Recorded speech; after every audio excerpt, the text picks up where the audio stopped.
रविवार को काकसा के बांसकोपा टोल प्लाजा इलाके से बुलबुल नामक पक्षियों की तस्करी से पहले ही तस्करीकारियों को धर दबोचा वन दफ्तर के कर्मियों ने। इस मामले में पुलिस ने 3 लोगों को गिरफ्तार किया है। साथ ही जिन गाड़ियों में तस्करी के लिए पक्षियों को ले जाया जा रहा था, उस गाड़ी को भी कब्जे में ले लिया गया है। जानकारी के अनुसार गुप्त सूचना के आधार पर शनिवार की देर रात उन पक्षियों को तस्करी के लिए ले जाने वाली एक गाड़ी को वन दफ्तर के कर्मियों ने अटकाया। इसके बाद ही गाड़ी की तलाशी ली गई, जहां गाड़ी की डिक्की से 2 पिंजरे में कैद करीब 65 बुलबुल पक्षियों को बरामद किया गया। सूत्रों से मिली जानकारी के अनुसार उत्तर 24 परगना के अशोकनगर एवं वन ग्राम इलाके से पक्षियों को लेकर उत्तर प्रदेश के इलाहाबाद ले जाया जा रहा था।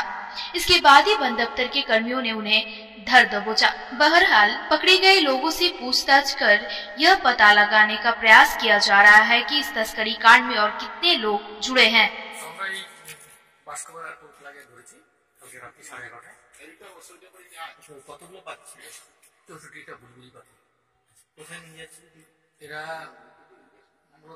इलाहाबाद कुंभ मेला जाবে বলছে, তো আসানসোলে ওরা ছেড়ে ওদের ইয়ে আছে, মানে শাটেল আছে, ওখানে দিয়ে দেবে, ওখান থেকে এইটা কি পারে না না এটা পারবে না, এগুলো ওয়াইল্ড লাইফ প্রাণী। তো কয়জনকে ধরেছেন? 3 জন।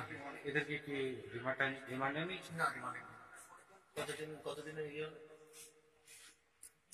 মানে সাজা এখন তো কিছু বলতে ওগুলো বলবেন না।